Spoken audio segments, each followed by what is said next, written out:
Bienvenue au cœur de la vallée Vaitapiha de Tautira.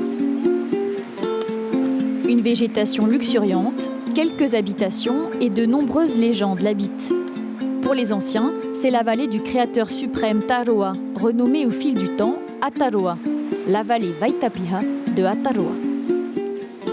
Aujourd'hui, seuls quelques pêcheurs de crevettes s'y aventurent, car les propriétaires de la vallée viennent d'enfermer l'accès au public, lassés des incivilités.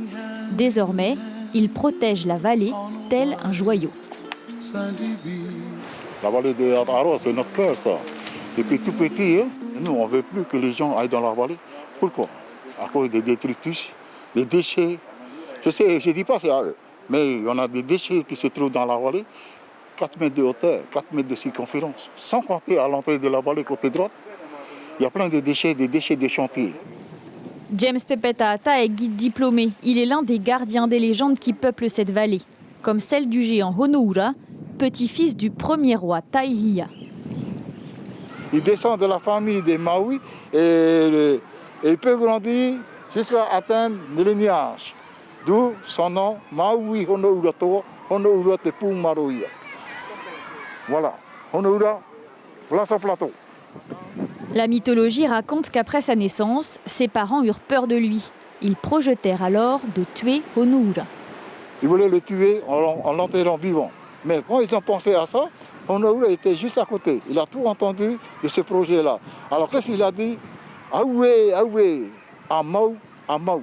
Et ils sont en train de dire à ses parents, ne faites jamais ça. La vie d'ici est entre mes mains. Honoura a alors passé sa vie cachée dans une caverne de la vallée, aidé par un mauvais esprit. Ici, chaque lieu est habité, comme cette pierre estimée à 70 tonnes, visible au bout de 5 heures de marche.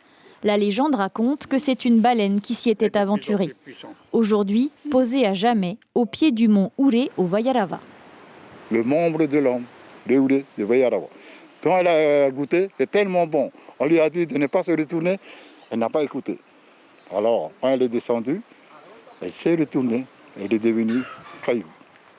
Aujourd'hui, la vallée Vaitapiha accueille des préoccupations plus pragmatiques. Bientôt, un projet de captage hydroélectrique devrait voir le jour, en concertation avec les propriétaires.